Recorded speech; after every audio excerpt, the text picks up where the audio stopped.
Hey guys, so today I'm going to talk about what it was like growing up being half African and living in London. So some of you may have listened to my Mixed Opinion podcast that I recorded with Munya, super cool guy, and I touched on this story that I'm going to share with you now, but now you have the added benefit of seeing my weird facial expressions at the same time. So for those of you who don't know, I'm half Nigerian. My name is Anita, then I have a middle name and it's Jones. My middle name is Igbo, and in high school I had a very interesting experience with it. I definitely say nowadays it's super cool and it's more accepted to be African or Nigerian in particular, because we have all these amazing people who are either Nigerian or of Nigerian origin, like Wizkid, Davido, Techno, John Boyega, Anthony Joshua, Skepta, who were out there putting Africa and Nigeria on the map. But when I went to high school in the early 2000s, you're Nigerian, you're African, you closed your mouth. You didn't even talk about it. If you had a Nigerian name, hey, you took it to the grave. Maybe you and your African friends would laugh about your name with each other, like amongst each other, but talk about it out loud. Utter it out loud. And whilst it's a bit upsetting now to think that I felt shame, I understand why, because in the UK there wasn't as much immigration from Africa back then and people weren't aware of the culture. So I guess, you know, especially being in high school, kids react differently to different or new things. And plus in my area, it was way cooler to be Jamaican or like Caribbean, full stop. So anyway, my story was back in year 9, for me at least. I went to a mixed high school, inner city high school, so kids were like super cool, and like I said, the majority of the people were of Caribbean origin or like half Caribbean, like the mixed kids were half Caribbean.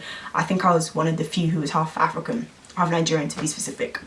And one day in my geography class we had a Nigerian supply teacher. Now this man had a very deep accent, so people already find the Nigerian accent funny in this part of the world. So imagine when he has a deep one, this thing's about to get funny. So he's there reading the register, saying everyone's name, and he then out of the blue just says, "Nigga." And like, people kind of stopped talking amongst themselves and they're like, what did this guy say? Is he speaking English? Is nigga in the class? So I was like, right, okay. This guy has said 10 or 11 names, which means he might be on my name, but my family always pronounce my name as Neka, not Neka. So then all of a sudden, alarm bells start going off in my head and I'm like, oh my God, this guy is saying my name, but he's saying it weirdly. And I was like, what do I do? Do I say I'm not here? Do I say I'm here? What do I do? So then he now says the name again, Neka. So I was like, shit. It's my name, he's saying my name, but he's saying it differently. So then my kind of way around the situation was to raise my hand and say, sir, I think you mean Anita. What does this man say to me? On the paper he says Neka. Are you Neka? So I was like, where do I go? Like, can the floor just open up and swallow me? Like, like I said, I was in an inner city school. Kids were mean. They are all laughing, cracking up. Like, what is this? Anita? I thought your name was Anita. What? Neka? You know? So I'm like, you know, almost like sweating my life out. So the situation calmed down, let's say. 10 minutes into the class, the teacher now asks us our opinions on something he's taught us. This supply teacher had it in for me, as in he was like, you today, you will hear your Nigerian name and you will hear it many times. So he now says to me, Neka, what do you think on this? And I was like, oh, stop it. So I said to him, sir, my name is Anita.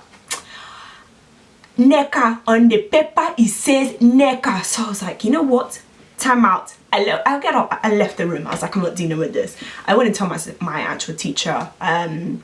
I was super pissed about that situation, you know, and now I can laugh now, because can you imagine, my family call me Neka, not Neka. So it was almost like an initiation. I don't know, it was weird, but it was funny. And I know, speaking to other people who are of African origin but who grew up in another place, be it the UK or America, they had similar scenarios where like teachers are saying their name weirdly or they just feel slightly embarrassed. And so If you have any story that's similar to that, let me know. And like I said, I'm probably wearing my African chain today. I am very proud to be half Nigerian. Having lived there, I love the culture so much, but obviously when you grow up in another place that doesn't understand your culture or isn't aware of it as much, there are kind of things like that, issues that happen. But yeah,